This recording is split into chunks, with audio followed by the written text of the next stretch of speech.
my God. Well, welcome to the Atheist Christian Book Club. Yo. So who's here that's new? We have Oh, wow. two new? Okay, great. Okay. And who is free will? Still? Does that mean you're an atheist? No. And who is deterministic? Oh. Or compatibilism. I can't vote for I either mean, of kind of. Me too. Determinism, strict determinism? Anybody? Not strict, no. Not strict, but Okay. Yeah. those. See, I That think won't be that as term much free will is but self. like 100 out of 99 out of 100 or something like that. Well, obviously Yeah, our I book think this time is Free Will by Sam Harris. It connected a little bit with our previous book by Anthony Flew because he talked about one of the factors for him is trying to wrestle with the idea of how matter, given enough time, can become sentient and thinking and eventually, become able to make free will decisions. And it gets into this whole, mind-brain dichotomy.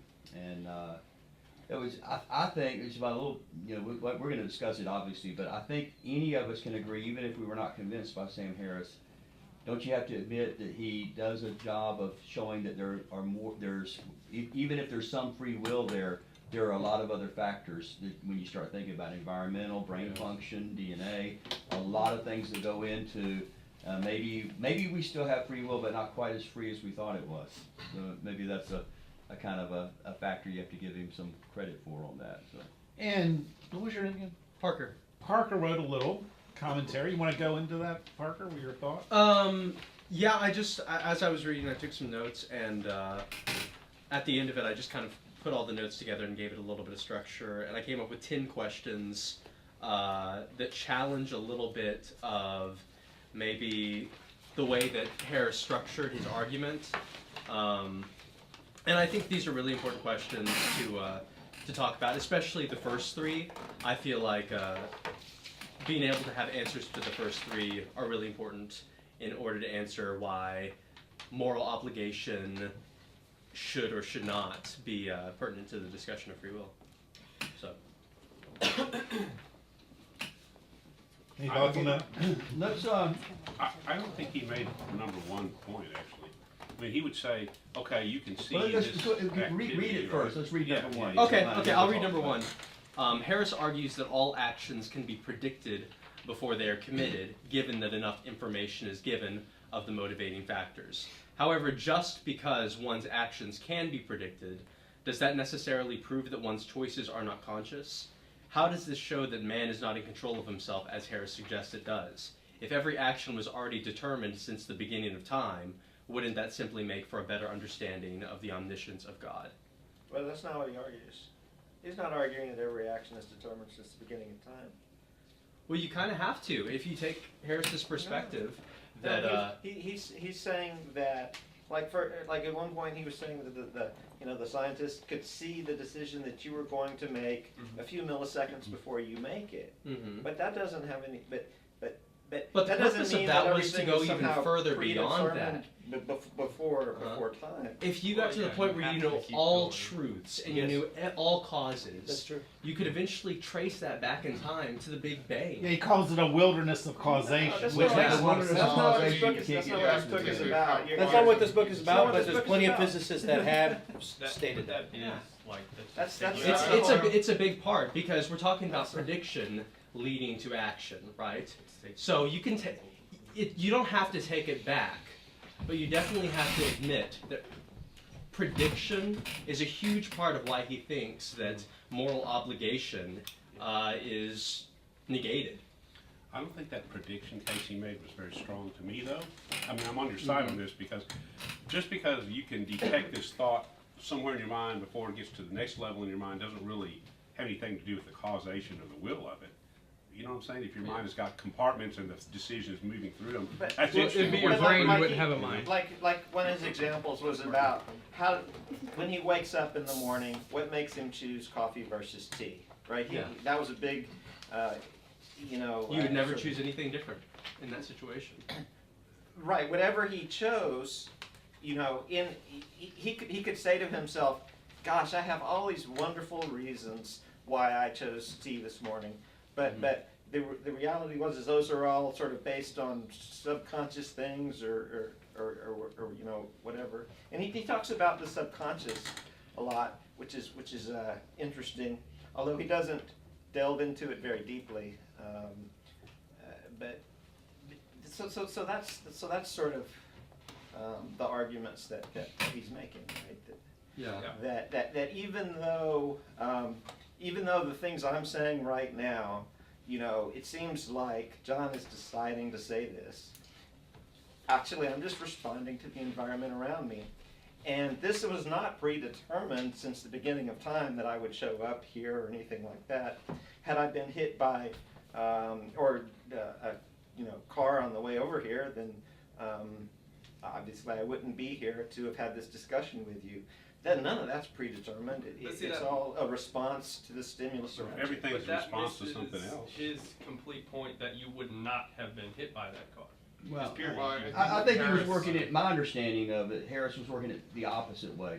Maybe the same thing you're saying, but in the opposite direction. It was. Every decision that I'm making right now is based on a wilderness of causation that I'll never be able to get to the back of the actual, all of the things that brought into that. It could be DNA, it could be brain function, it could be environment, it could be all these things. So when I think I freely choose, it was really determined. He even said you can choose, but what you choose is not a matter of a free will. It's a matter of these environmental and causality, you know, and you can't ever get back to the very beginning of it. That's why it's kind of like stacking turtles. It's always one more level deep, and because we can never get back there, thus free will is an illusion. That's what I got out of the book. Yeah. So I don't did y'all- think any scientist would say that everything since the time of the Big Bang is predetermined, because there's quantum effects that by definition are truly random at the quantum Can you level. talk a little bit more about that? That's a good point. That's good. Well, I mean, it's basically, I guess, Schrodinger, whatever. It's came up with Heisenberg's that. uncertainty Yeah, principle. yeah. So the uncertainty principle, at the tiniest microscopic level, at the atomic level, things behave in a probabilistic fashion, not in a deterministic fashion. So there's truly random things that happen. So certain combinations of atoms collide in different ways depending on things that are truly random. But at the macroscopic level, collections of atoms, large collections of atoms do respond deterministically. So, you know, you drop a ball and it, you know, hits the ground and causes a sound. He talks about quantum effect here. Quantum effects are unlikely to be biologically salient in any case. They play a role in evolution because cosmic rays and other high energy particles cause point mutations in DNA, and the behavior of such particles passing through the nucleus of a cell is governed by the laws of quantum mechanics. Evolution, therefore, seems unpredictable in principle. So that's sort of that's the only thing he says about quantum effects. You know, one thing that's interesting about this is this is a book written by a popular atheist, but I don't think that this book is particularly atheistic or religious. From my It's perspective, about it this seems idea like of he free will. tried to have it both ways, because he does say at the beginning, he makes a decent case for it, that even if you believe in souls and spirits, and if you have a supernatural worldview, that everything he's saying still holds true. You still can't get back to what actually causes you to have this, what you think is free will, and it could still be an illusion. But then later on he says the ramifications of this for religion are huge, because it takes away sin, it takes away responsibility, and not only the jurisprudence and the whole legal system. He doesn't say it takes away responsibility. Well, He as does. far as does. the idea of sin being a volitional act that you had a free will to choose to do or not to do. Might be. But he still says, for example, if you commit a horrendous crime, that you should be separated from everybody. But for what reason? But It Yeah, doesn't not for matter. rehabilitation. You should be separated. Yeah, And it now, is for- should it does you matter. be It does matter. should you be beaten? That's one thing he argues, right? Should you be punished? Would that somehow help? Is that important? So that's an argument he makes. But nobody gets a free ride here. Well, I'm not saying it's a free ride. I'm just saying that the at least for the Christian Judeo-Christian concept of sin, the moral responsibility's gone. you know, because you had no choice. Well, neither did Pharaoh have a choice to harden his heart. I Well, knew Pharaoh was going You, to you come have, up. well, the biblical account, you have Pharaoh We'll get to hardening his Hitler own in a minute heart, here. and then you have God hardening his heart. Yeah. So, Yeah, it- I mean, I think there's some some Arminian reading into that. I think God in that story was very sovereign. I mean, he was pulling the strings Well, obviously I with don't Esau think and that's Jacob, he hated talking about. Esau and he loved before Jacob. they were born. Yeah, so they're, Yeah. you know, you go with the Calvinist sovereignty sort of thing. Pharaoh was a whole different animal, Yeah. though. but as far as treated crime him and like a puppet on a punishment, string for a while. Harris is saying that if you understand his free will argument, that you know, prison becomes merely separating the criminal that may again do something similar based on past action. You're just simply protecting Yeah. culture from that type of person. Right. There's is there rehabilitation part of that? Well, I mean, if you can prove that he says at one point, he says, if we could punish viruses, and that was proven to be helpful, then we should punish viruses. But until you can Kill 'em. prove that, you're just fulfilling your own need to punish somebody. So what did you think when he said if he exchanged places with the guy that killed a couple people? That made perfect sense. If every one of his atoms became that guy, he essentially would be that guy, and he would do all of those things. Do you think that was a little extreme? No, Materialism is no, very because he would. What would make him not that guy? Yeah. Well, if every cell in your body is changed every 7 years, 7 years later, what's in prison had nothing to do with the crime. Ooh. No, that's not Man, true. that's Because deep. It's super it's still you. Think about It's that. still, it's still you. That sounds cool, but that's not right. Because I give that answer. Well, here's it what actually doesn't sound right to me. he But I misses a can't. big I can't thing, though. There's figure out some why. empirical evidence that there is a consciousness outside of the physical brain. Well, And he that's- doesn't really address that. For example, Really? That's people- something that Well, our atheist friends An do. example would be yeah. people who are having brain surgery. They have to be awake, right? The top of their skull is removed, and they cannot see what's happening, and your brain doesn't really have any sense of touch, right? So you can't tell that somebody's working on your brain, right?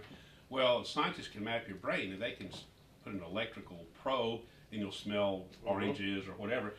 Well, there've been extensive experiments where somebody's in this condition, they'll put a probe in, and the patient will raise his arm. And the doctor will say, why did you raise your arm? And the patient will say, you made me raise my arm. But if it's purely just a mechanical process of the brain, where is that consciousness that's separate from the brain that knew? Well, this gets into Yeah, this. Cartesian duality. This is the whole Rene Descartes, and the whole idea of do you have the physical and something separate? Call it soul or consciousness or spirit or something like that. But I don't think any of our atheists Nope. would say that that's true. No.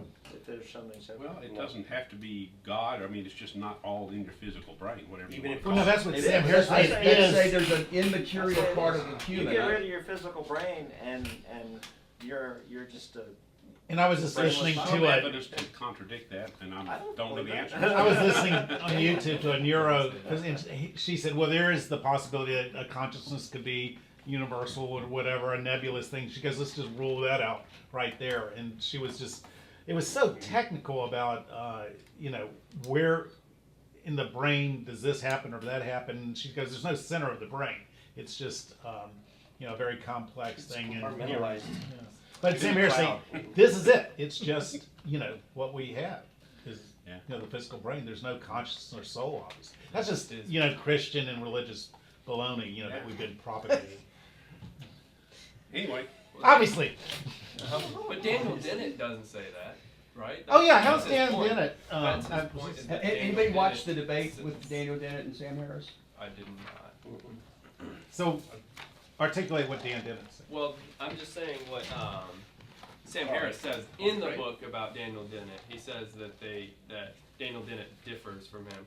And when you talk about free will, there's three different branches.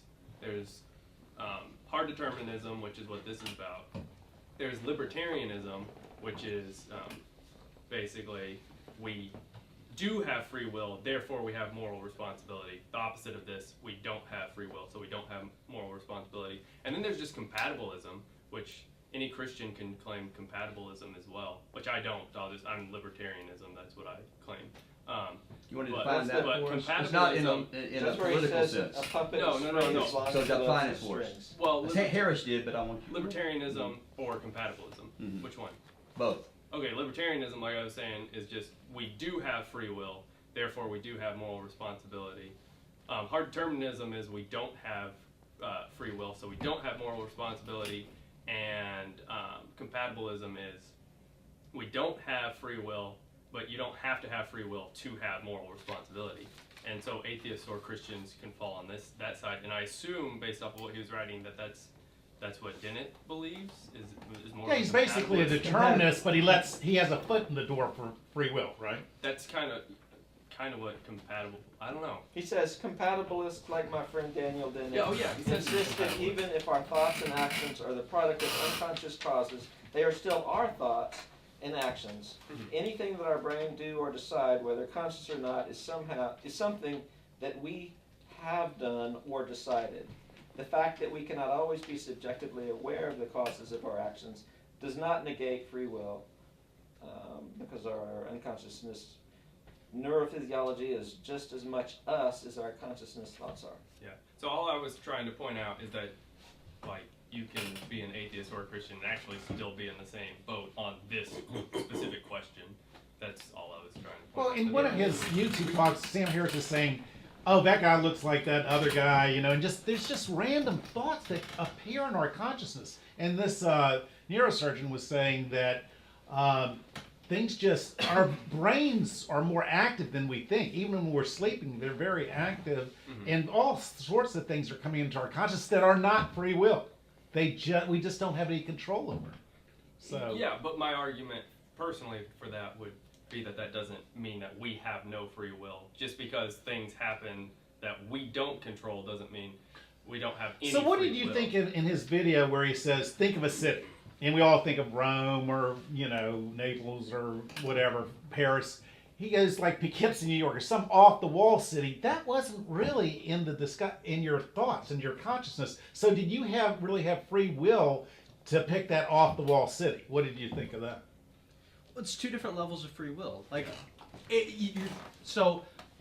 really we're not properly defining our terms here, because what Harris talks about in his book pretty much entirely is a higher level of free will than normally what we talk about. Normally we talk about free will as individual decisions. Free will isn't individual decisions to Sam Harris. Free will is all the things that make you make those decisions. He says you can do what you decide to do, but you cannot decide what you decide to do. Mm-hmm. That's different. He just goes back one step. Right. Yeah, but those two don't It's the same necessarily thing, have to they be go together. Okay, yeah. so what I was thinking just now, like the analogy you guys talked about where you wake up and you decide on coffee or tea, right? So I was just doing a little brain experiment. So you wake up and you haven't made a decision yet, but someone's standing there. They hook you up to some sort of, something that can what did I say? Well, it's like it's like don't think A about detector. don't think about rabbits. Okay, nobody think about rabbits or elephants. Okay, can everybody just not for a minute not think about rabbits or elephants or guinea pigs? Okay, thanks. Now, throughout that, did anybody think about rabbits or That's elephants all I can think of. or guinea pigs? I think of the Stay Puft Marshmallow Man. Or the state puff There you go. So I caused the destruction. we both did. We both did. But I got the verb. But you were going somewhere with your I think thought it was there. both. Oh, yeah. All right, so as soon as you get up, before you make a decision, you purposely abstain from making a decision. You get hooked up to a detector. Someone monitoring you. Now, the person monitoring you says, I want you to choose coffee. And as soon as ahead of time, whatever he tells you to choose, you're going to choose to do the opposite and go make that. So he's going to tell you, you choose coffee. And immediately, you're supposed to choose tea and go try to make the tea. And when you do that, is it in theory, I don't know if we have the actual technology to do it, but in theory, would we be able to detect nanoseconds prior to him That's what he's actually saying, yeah. deciding to go make the tea? Yeah, But You then like know one ahead of second, time, I right? got a question. Jim, didn't you say, was it you last night that somebody said that some of those experiments are pretty controversial in the whole area of brain physiology. That was Chris. It was Chris. yeah. I wish he was here. Yeah, he couldn't make it at the last minute. But Chris was saying he looked into some of those experiments, and there's debate about it in the Might be science. faulty now, but I'm saying in theory, would it be Yeah. possible, In theory. if it is just neurotransmitters, you know, going from synapse to synapse, and it's all electrochemical, it seems right in theory that we would know before Right. you even decide to do it. That's what he says. Yeah. And by the way, he has a PhD But how does in that neuroscience. how does that negate that you decided in the end? Yeah, I can that just, would be- I can Like drop a pen. prediction doesn't mean I can just, I can, lack of free will. I agree. I can decide to That's drop me. the pen, and then, Important point. and now I can, That's called my, a but, question. me, something inside me can decide that I decided to drop the pen. And at that point, that we'd be able to detect. Yeah, I can predict that Jim's gonna sin, but that doesn't make me cause him to sin. I've never sinned a So- day in my life. Yeah. So, so Because for the me, definition of sin, so- I've never sinned. for me, I've never it's- sinned. what is. For me, it's amazing. No, I read what this sin and, is. and it all pretty much makes sense to me. Okay, you know, I'll buy into this, and it doesn't change anything about the way I live my life. There's nothing. I mean, Well, if would- it's- Well, would- Harris says it should. Harris says it should change the His way book? you Yeah, yeah. his book should He change says the you way I should be live my more life. gracious to Well, people. that's because he wrote it. But I mean, Well, you said you Atheist agreed doesn't with him. mean You that said I you have- agreed with him. I said I agree with the book. Yeah. But that doesn't. But having agreed with the book, I can close the book and put it away and said, why did we read that? Can we all agree this? No matter how you come down on the book, you cannot live your life that way, Right. even if you I try. agree with that. Would you agree with that? Yeah. Yes. So, regarding libertarian free will, how many people here could choose right now to go out and murder someone? Do you have that choice? Is that I think we what all you Yes, could. I would say that I could choose. Can I you think go we out all right could. now and do it? Do it for me. No, I will not. I'm choosing not to do it. Well, but that's- even if you couldn't even make the choice to do that because that's not who you are.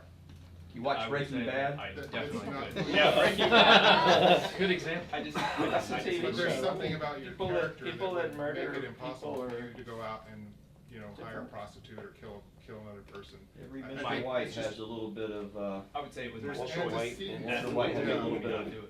That's Well, a but TV you're not show. being tempted to do it. It's not Heisenberg? something Yes. that- we all have a little that's something Heisenberg in us. Yeah, but there are plenty of things that I do feel tempted to do that I still choose not to do. In fact, that would be one of my arguments for libertarian free Killing will. people who way down. I would say that, like, Advices. we are culpable, we can be held to account even if there is no free will, because That's I've if got your somebody, video for later. if somebody goes out and murders somebody, well, it's, if putting him in prison, punishing him or whatever, if that causes other people who are determined by their genes and their, what they see, what they experience, if that makes them take a second, thought about themselves murdering somebody else, well, then that helps prevent that murder from happening, Right. among other It people. causes So, them not yeah. to do it, just Even like if we we're living caused in you a to think about the stick deterministic- proportional. Yeah, even if we're Right. living in a deterministic world, we can still get angry at people who do things like shoot up Sure, a school, sure. and take But are measures you to. saying that they're morally responsible or just responsible? Because there's a distinction, because compatibilism Here comes the moral. is term. it's Right, it's perfectly the word. fine. I knew it was It's coming. just, well, no, I'm serious, because Sam Harris Morality is saying debate. that they're not morally culpable. I'm not going to bring up an argument for Christianity or anything.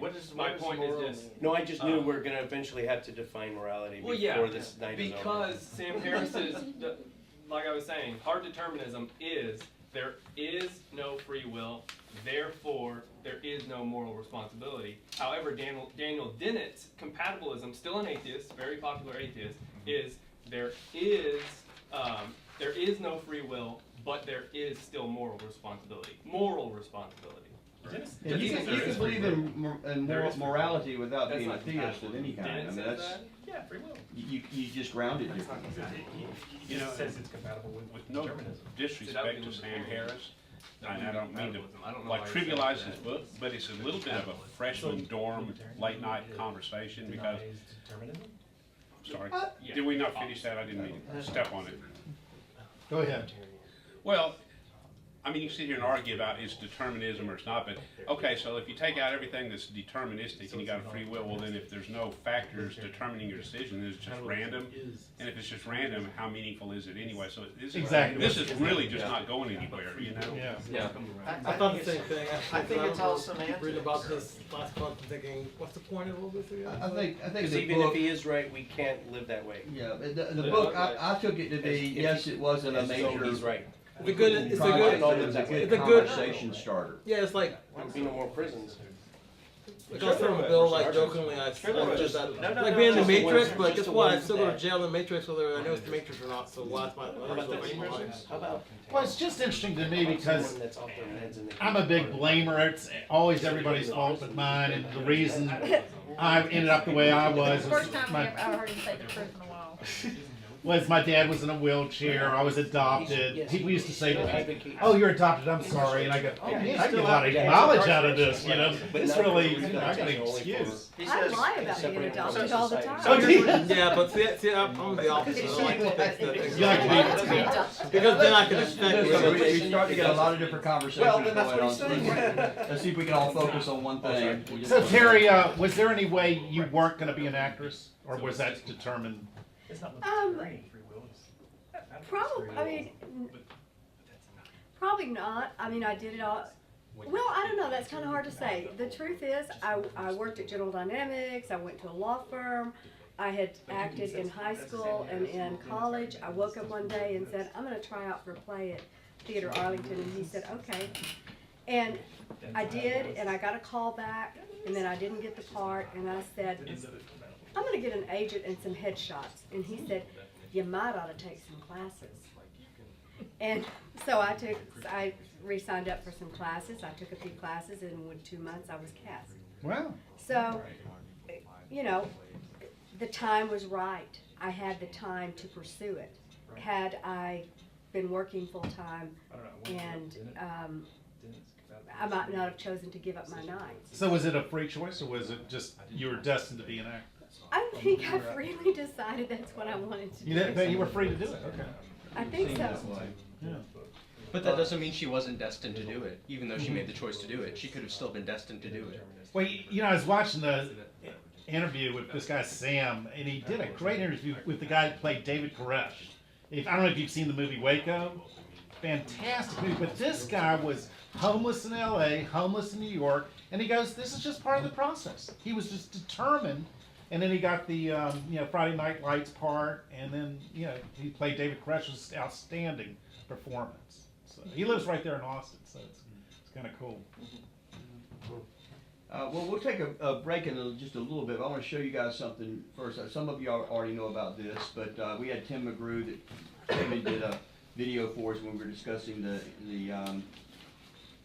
which was it, the Bart Ehrman. the Bart Ehrman book. And so he loved the idea of the book club, and so he wanted to, when he said, I'd love to be with you guys sometime, well, he has an opportunity in 3 weeks from tonight to be with us. So when we were in New Orleans, we shot this little kind of a promo for it. So let me run this. You ready for that? Yeah.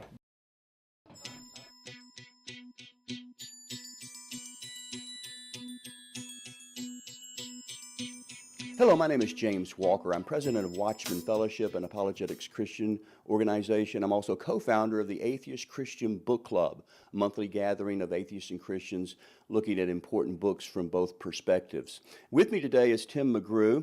Tim McGrew is, tell me about yourself. You're chair of the philosophy department at Western Michigan University, right.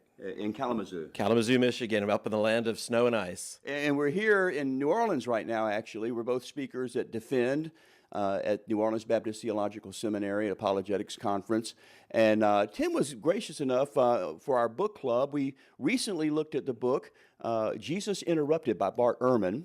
And we usually try to have, when our club meets together, atheists and Christians, we try to have a little video greeting from the author of the book in discussion, and maybe take some pre-questions from the book from the group. Bart Ehrman was not available, unfortunately, to be able to do that. But Tim has had some interesting radio debates with Bart Ehrman, and was very familiar as a Christian apologist with the topic of Jesus Interrupted, and was gracious enough to come on and be interviewed for our book club, and I think had some pretty interesting things to say about the book. Well, thank you. It was a pleasure to do that. Well, Tim's going to be in the Dallas-Fort Worth area in March the 22nd, 23rd, 24th. He's going to be with Nancy Piercy and others as well at the Apologetics Conference at Southwestern Baptist Theological Seminary in Fort Worth. And I've imposed upon Tim, while you're in town, our book club would, I think, love to spend an evening with you and be able to talk with you, ask some questions of you. And now that I got you on the spot, would you be willing to do that? Texas hospitality is hard to turn down. I think I'll be able to make that. Excellent. So what we're doing, we're going to have a special meeting of the book club. It won't be the first Friday this time. It will be Friday, March 23rd. And we'll be meeting at the Watchman Fellowship offices in Arlington. We'll have our meal at 6 p.m. and meeting at 7 p.m. The meal's free, but we do need you to RSVP for that. And I've asked Tim if he would share with us for a few minutes, mostly to take questions, but we talked about just maybe 2 or 3 items in Bart Ehrman's book, but there's some other issues that we didn't have time to address. What do you feel like in Ehrman book, Dr. Ehrman's book, Jesus Interrupted, was his best case, the best point that he made about the Gospels are really not reliable account of Jesus? That is an interesting question. So I'm going to preface this by saying, in order to make a statement like the Gospels are unreliable, historically unreliable, you really need to do more than just point out one mistake. One error will get you past a certain kind of, say, inerrancy, a certain view of inspiration. But if you really want to attack them as documents you can't rely on in an ordinary historical sense, you need to have multiple strong examples. And Bart has multiple examples. He's got this great cataract of them in the chapter entitled A World of Contradictions. The problem is most of those either don't stand up to scrutiny or end up being such small beans that by the time that you look at them, you're saying, wow, who would care? In ordinary secular history, these would not amount to anything. If you want to know what I think is best one is, I would probably pick the claim that John deliberately changed the date of the crucifixion. There are evangelical scholars who would actually agree with Bart on that one, so it's not a trivial case. I think that one's interesting. It's got some moving parts that are worth looking into. So if I had to sort of give him the chance to put his best foot forward, I would suggest that he lead with that one. I know this is not, you can't really do it justice in 20 minutes or something, but maybe you could just start off by taking about maybe 20 minutes or so and just unpack that one issue. We didn't really get to deal with it at the book club, and if this is his best foot forward, maybe we can come back and revisit it and take a look at that. What are his arguments, Bart Ehrman's arguments, and then what are some possible responses to that. But then what I like to do, if you're open to it, is after maybe 20 minutes of unpacking that for us, if you could just give us, Christians and atheists, a chance to just say, open mic, any question. And we've had, this will be now 1 year that we've had the book club, and I've been able to hear, I feel like, some of the best arguments against Christianity. Mm-hmm. And we've had some chances to make some points ourselves with our atheist friends. But it still leaves a lot of questions. Every book club, we have people hanging around for an hour. I'm trying to shoo them out, but it's because the discussion keeps going. Would you be open to that? So you're talking about like a stump the chump kind of thing? Sure, why not? I'm up for it. So give me some ideas of some of the topics. Of course, there's going to be any topics open, but what would be some of the kind of things that might be interesting kind of questions to ask? Right. Well, I'm very familiar with Bart's book. So if you want to go through questions from that, you can jump around in that, start anywhere, ask anything. That would be fine. And then, if you say open mic, open questions, you get what you ask for. So I am assuming that there will be some things coming that I will not see coming, and that's all right. Great. Well, I really appreciate, Tim, you being willing to take your time for that, and I'm excited, looking forward to that. I want to invite you to you need to RSVP. So go to www.atheistchristianbookclub.com. I look forward to seeing you there. Will he physically be here? Yeah, in the flesh. Yeah, we actually, crazy, Sue and I saw him at the Bible and Beer Consortium. He debated Zach Moore, and Zach Moore basically laid down for him. What do you think of him, Sue? He went and talked to him. It was good. I mean, it was very nice. I mean, he gave him a little Texas hospitality. But basically, I went to Tim McGrew when he was at Sunday school class, and I said, this isn't a fair debate. And he goes, well, Zach's pretty good, and, I think I got a chance. I went, no, Zach doesn't have a chance. I mean, this guy's the real deal. I don't know if he's peer-reviewed, but, the guy is a real scholar and just a fantastic, nice guy. I mean, you'll really enjoy being about the club. He just loves the idea of it so much, and that's why he participated in that video interview over Skype. But then he's here for the conference. Well, I found out the conference starts Friday evening. That's when said he was going to be here. So I called back. He said, "No, I'm not speaking." So I told him, "I'm not going to be there. I want to be with you guys." Awesome. Wow. So this is kind of, I think he's looking forward to it. Should we Great. invite Aaron? That would actually be... In the same room. Because Aaron is under the delusion that Jesus never existed, which is I don't know, nuts. he's not totally sold on that. I don't think Jesus. I don't know. 23rd? Yes. The 23rd? When's it Armin start? does. We're going to start dinner at Dinner 6 and 1800, 7. I guess- At 7, Somebody- 1900 hours. We'll start the. I'll invite him. And He's never turned me down. I could probably get him to hang around to do a Atheist Edge, like 15-minute. That's not even necessary, as long as I can get a couple questions in. Yeah, we can just wrap it up all in one big Yeah, blow. and you always, I'll give you access to all the footage, whatever Yep, we get out of it. sounds great. I wish this guy wrote more just general populist kind of books. Yeah, it's a good... Like at the level that Ehrman writes, that the general. Yeah. Because he said, Ehrman's had 5 bestsellers. This guy, he's nationally known. This guy, he said, if it wasn't for YouTube, nobody would know who I am. And it's sad because he's got a lot to say. His wife has wrote a really good book, Yes. Undesigned Coincidences. And his wife's a scholar by... We thought about that book just because he's fluent on it too, or we could even bring her on. I don't know her, but I'm sure she'd be willing to. But I didn't think it was a topic that would be of interest to the club. So really. there's a Christian author that I'm very interested in, who has won the Templeton Prize. You guys know that one, right? Yeah, I know the prize. The prize. Who's the author? Are there Christians? Charles Taylor. I don't think I know Charles Taylor. He wrote a book called The Secular Age. Okay. It's just 900 pages. So Not a problem for these guys. We gave you a 100-page book, so I guess Is he the same guy that did how many enjoyed the short book that it was short? No. But I'm a secular guy. I consider myself to be. I only like to use the word atheist when I'm in a situation like this, and I don't go around atheisting in the real life, but I do consider myself to be secular, and I actually think that I enjoyed my church experience growing up, and I would love for there to be just a bunch of secular churches everywhere where. What was wrong with that would be, but. Well, there is they have one. North Texas Church of Free Thought. Yeah, North there is Texas Church of Free Yeah, Thought. which We has wrote a profile basically on been that. a failure. It never caught on. It's never. No, it's not. Don't say that. I mean, There's it's Julio was the one that turned me on to it. What do you think, Julio? What's this, just a free thought? Yeah, it's just. I never Let been me say there. this. All I heard And is in California, you have some vibrant free thought churches that have 200 or 300 people. In Louisiana, the guy that was Well, there's the Fellowship of Free Thought, right?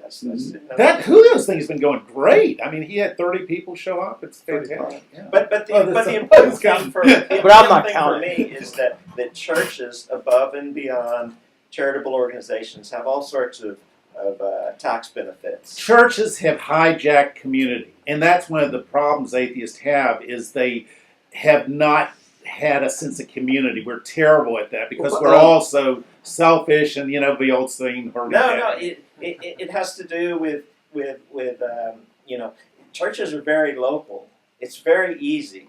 And I talked to a lot of people at churches. I'd go around and talk to them, and one thing they said is people that live 15 minutes from the church are much more likely to show up than people that live 20 minutes from the church. Well, we with the atheist community, with just a few of these things, it's just very inconvenient, and so I'm all for you have things like in Grapevine there's a jet skiing church. There's a jet ski church. There's motorcycle churches. Oh, I know. It is like I was when I was Cowboy a church. Christian, There's it was cowboy like churches. So why did those things don't have to have any sort of It's supernatural element to them? ridiculous. The They word have church archers for implies Christ. Supernatural phenomenon. What he But means is they're- that's not but they're what they're drives it. fellowships. They're When I people was that get going- together and they help each Don't other call and it they have a church good When time. I was going to church, they had bass fishermen for Christ. We had a bass fisherman give a talk, and it's like, what does he know about? So what stuff, happens? you know? What happens in charities is people get burned out, Yeah. and if you're a church, you get wonderful things like a parsonage exemption. Oh, sure. Well, It's- now it's- Metroplex it's simply- Atheists are a 501c3 nonprofit, and they have some tax benefits and stuff. If like Not nearly like churches. that. Well, Not nearly like churches. if we had any free will, You've we'd start got, with it. you've got So, there you go. Supreme Court cases. There's a case in the Supreme Court right now, given deciding about baking cakes for gay people, not and so there's things like that are specific to religion. Religion is it's in the Constitution, right? I mean it's you have so many rights that 501c3 organizations don't have. And the problem with atheism for the future is these nuns, these young people don't care about anything. They don't want to join anything. They don't want to do anything. They don't want to read books. And it doesn't look bright for the atheists. I think they've done the projections 35 years out, and Islam is going to take over Christianity, Maybe maybe. the church will walk into traffic with your cell phone like this. Listen, And Well, it doesn't look good. It's sad, We're losing our Yeah. local community. The local community that's there is churches, and that's okay. That's great. I would just like to see that extended out to secular things, bars, bowling alleys, you name it. Yeah. I think they're all fair game, and wonderful things happen in those places. Mm-hmm. Wonderful things happen. I was in a bar last week, and they had a poetry slam, right? And it was sponsored. The money went to help rape victims. Well, it was where everybody knows your name. Was that from Cheers? Well, but my point is that it's only the mission that makes this change, and that's why I'm so interested in Taylor's work, because in Secular Age he talks about that. He talks, he looks back over history and shows us that things weren't always like this, and things don't have to be exactly like this. Well, We're going to take a break in just a second because it's about time. But I just, as a reminder, I know we have some new people every time. What we do is we meet monthly. It's the first Friday of every month. We always have alternate books: Christian book, atheist book. We've already got a book in mind that we'll talk to you about later for next month. We're not counting the Tim McGrew as being a book club, so that's just going to be an extra, no extra fee. It won't affect your membership dues one bit. So I wanted to say we have two new ones, right? You're new, John and Don. All right, and I'll just kind of see how we are. How many of you are? How many atheists do we have? Raise your hand if you're atheists. Keep it up for just a minute. 1, 2, 3. 5, better percentage 6, 7, 8. That's good. And Right. Yeah. that's 8. And then how many Christians do we have? 1, 2, 3, 4, 5, 6. We Is were that 5 exactly? and 19 once. That was the Yeah. most lopsided. We were off the other direction when Aaron was here because he brings a lot of. He has a fan club and everything. So. We need to count James twice, though. We need to count you twice. Oh, by the way, Christian side. James just finished publishing a new book. Yes. Yay. Right, because of the help of Brady on that What's too. the- On Islam. What's your title? The title of it is What the Quran Really Teaches About Jesus, Prophet of Allah, or Savior of the World. So it's really about Christianity, Islam topics. But part of it is a transcript of the debate that I did at Bible and Beer Consortium with the head of the Muslim Legal Fund of America, What is his name? Khalil Meek. Because I know a guy who also knows him. I was trying to make sure it's the same guy. Nice guy. He's a really, We really got a nice mutual guy. friend there. Okay.